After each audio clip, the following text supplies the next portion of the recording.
Kisah haru Bilal bin Rabah yang jatuh pingsan saat azan. Part 2. Wahai Bilal, alangkah kerasnya hatimu. Lama sekali engkau tidak berkunjung kepadaku, wahai Bilal.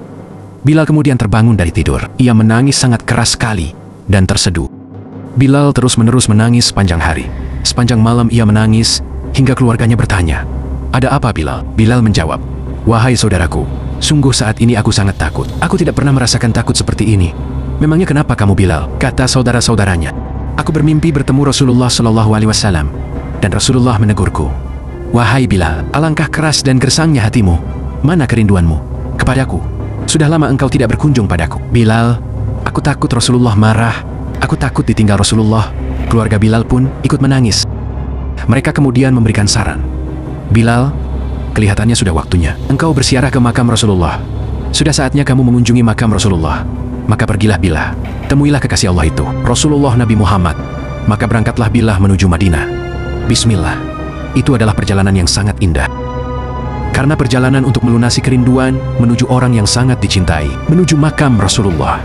Berjalanlah Bilal dengan tidak kenal lelah. Ia tidak mau beristirahat. Yang ada di hatinya adalah segera sampai di Madinah. Setelah beberapa lama perjalanan, akhirnya Bilal memasuki kota Madinah.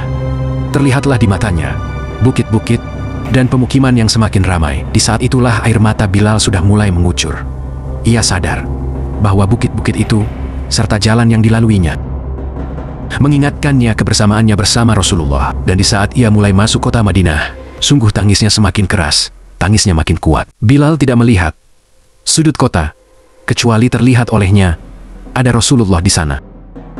Bilal bin Rabah terus berjalan menuju makam Rasulullah. Dan setelah sampai, Bilal terduduk. Ia mengucapkan salam. Akan tetapi, Bilal sudah kehabisan suara. Air matanya terus mengucur. Suaranya sudah habis. Larut bersama kesedihannya di perjalanan, Bilal hanya bisa berucap dengan suara lirih. Ia berkata, "Assalamualaikum ya Rasulullah, Assalamualaikum ya Habiballah, Assalamualaikum ya Nabi Allah." Bilal akhirnya terduduk di hadapannya makam Nabi Muhammad. Bilal menangis. Ia mengguling-gulingkan mukanya di atas makam Rasulullah karena perasaan rindu dan haru. Tiba-tiba saja pada saat Bilal larut dalam tangisan, ada yang menepuk kepala Bilal. "Bilal, Bilal, Bilal." Bilal bin Rabah kemudian menoleh. Ternyata di sana sudah ada Sayyidina Abu Bakar, ditemani oleh Sayyidina Umar. Lalu Bilal berdiri, dipeluknya kedua sahabat Rasulullah itu. Lalu Abu Bakar berkata, "Wahai Bilal, engkau menangis. Tangisanmu tidak seperti biasanya. Ada apa, wahai Bilal?" Kemudian Bilal berkata, "Wahai Khalifah, sungguh aku saat ini merasakan takut yang luar biasa." "Apa yang membuatmu takut, wahai Bilal?" "Aku merasa takut ditinggal oleh Rasulullah, wahai Abu Bakar." "Memang kenapa, Bilal? Kamu sudah melakukan dosa apa? Dosa besar apa yang kamu lakukan sampai Rasulullah meninggalkanmu?" "Wahai Abu Bakar, aku bermimpi bertemu dengan Rasulullah. Rasulullah menegurku, 'Bilal, alangkah keras hatimu. Mana kerinduanmu padaku? Sudah lama engkau tidak berkunjung kepadaku. Ini adalah kalimat yang aku rasakan, wahai Abu Bakar. Ini kalimat yang kufahami dalam mimpi itu. Sungguh aku amat takut ditinggalkan oleh Rasulullah, wahai Abu Bakar." Kemudian Sayyidina Abu Bakar menghibur Bilal. "Wahai Bilal, ketahuilah bahwa air mata yang merindukan Rasulullah tidak akan pernah ditinggalkan oleh Rasulullah." Kemudian Bilal menangis. "Benarkah begitu, wahai Abu Bakar?" "Iya Bilal, engkau adalah orang yang tidak akan ditinggal oleh Rasulullah." Mendengar itu, bergembiralah Bilal.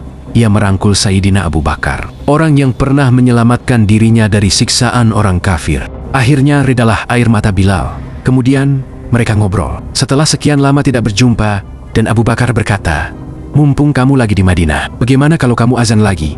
Banyak yang rindu dengar suaramu, Bilal." Setelah mendapatkan tawaran azan itu, Bilal menoleh ke menara dan melihat ke makam Nabi. Air matanya pun berderai lagi. "Tidak wahai Abu Bakar, tidak wahai Umar, aku belum kuat untuk azan." Tak lama kemudian, ada anak-anak kecil yang lewat di makam Nabi. Kemudian dua anak kecil di antara mereka mendatangi Bilal. Satu anak yang lebih besar memegang tangan kanan Bilal, dan satunya lagi memegang tangan kiri Bilal. Dengan sangat ramah, kedua anak itu menyapa Bilal. "Wahai tukang azan kakekku, bagaimana kabarmu?" Bilal kaget dan menoleh ke anak kecil itu. Ternyata di sebelah kanannya ada Sayyidina Hasan, sebelah kirinya Sayyidina Husain. Bilal betul-betul kaget bercampur gembira. Kemudian Bilal mengangkat tangannya. "Ya Allah, terima kasih ya Allah, aku rindu kepada kekasihmu Nabi Muhammad." Kemudian, engkau kirimkan orang yang sangat dikasihi oleh kekasihmu. Dan Bilal pun menatap Sayyidina Hasan dan Sayyidina Hussein dengan lembut. Berkali-kali ditatapnya. Ketahuilah wahai saudara-saudaraku, wajah Sayyidina Hasan sangat mirip dengan Rasulullah. Kemudian Bilal pun memeluk kedua anak kecil itu dengan air mata. Kemudian Bilal berkata, "Ya Nabi, sungguh ya Rasulullah, bau keringatmu aku temukan pada cucumu ya Rasulullah." Sedemikian besar cinta Bilal kepada Rasulullah. Bahkan keringat Rasulullah pun masih diingatnya. Luar biasa. Itulah sebuah kecintaan yang sangat tinggi kepada seorang kekasih. Tak lama kemudian, kedua cucu Rasulullah itu berkata, "Paman Bilal, aku kangen padamu. Aku rindu dengar suara azanmu. Bagaimana kalau paman azan lagi?" Bilal bingung.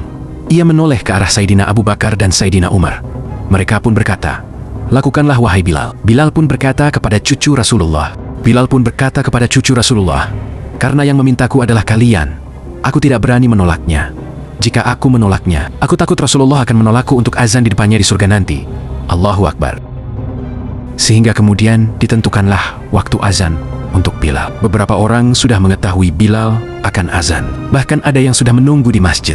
Dan di saat mulai yasuk, waktu salat subuh, tiba-tiba ada orang yang berdiri, orangnya kurus, hitam. Tapi orang-orang bisa merasakan dari tubuhnya itu memancarkan cahaya keteduhan, cahaya iman, cahaya yang penuh kecintaan kepada Rasulullah.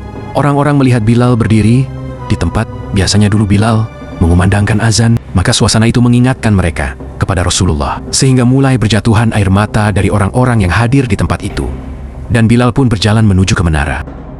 Di atas minara, Bilal pun berderai air mata, dan ia pun melihat ke arah tempat biasanya Rasulullah berdiri untuk menunggunya turun. Di situ dulu aku melihat Rasulullah. Tangis orang-orang yang hadir di masjid dibarengi tangis Bilal. Sehingga disebutkan dalam riwayat tidak ada tangisan di Madinah yang lebih banyak dan lebih dahsyat dibandingkan tangis pada saat itu. Dan akhirnya, Bilal memulai azannya. Suasana ini menggelegar, mendayu-dayu, terdengar di mana-mana, dan sungguh berbarengan dengan suara azan Bilal. Suasana saat itu terasa seperti saat Rasulullah masih ada, dan berada di antara mereka, hembusan angin mengingatkan mereka pada kehadiran Rasulullah. Mereka terseduh-seduh karena rindu kepada Rasulullah. Kemudian, Bilal melanjutkan azannya. Jamaah menjawab azannya dengan menitikkan air mata. Tangisan Bilal semakin kuat. Orang-orang semakin hanyut dalam kerinduan kepada Rasulullah. Bahkan, ada yang jatuh pingsan. Apa yang menjadikan mereka menangis? Mereka teringat dengan Rasulullah. Kejadian saat itu mengingatkan mereka pada Rasulullah. Orang-orang yang masih di rumah pun segera berlari ke masjid. Ketika azan Bilal berkumandang, mereka bertanya, apakah Rasulullah hidup lagi? Dulu sewaktu Bilal melantunkan azan, Rasulullah selalu ada di dekatnya. Ketika Rasulullah wafat, Bilal menghilang lama, tak tahu kemana. Dan Bilal melanjutkan azan. Dan sampailah lafaz asyhadu alla ilaha illallah. Suara tangisan mereka semakin kuat. Ya Rasulullah, kami rindu padamu ya Rasulullah. Dan kemudian sampailah Bilal pada lafaz asyhadu anna Muhammad Rasulullah. Suara Bilal tak lagi terdengar. Ternyata saat itu Bilal sudah pingsan. Saat menyebut kalimat Muhammad, orang-orang pun banyak terjatuh pingsan. Ini adalah makna cinta yang sangat agung. Cinta kepada Allah dan Rasulnya. Saudara-saudaraku muslimin, muslimat, meskipun kita tidak hidup sezaman, kita belum pernah bertemu dengan Rasulullah dan para sahabat. Insya Allah, nanti kita akan berkumpul bersama Rasulullah dan para sahabat di surga Firdaus kelak. Amin, Allahumma amin. Seorang mukmin yang patuh dan taat kepada Allah dan Rasulnya kelak akan dikumpulkan di surga tertingginya. Amin ya Rabbal Alamin.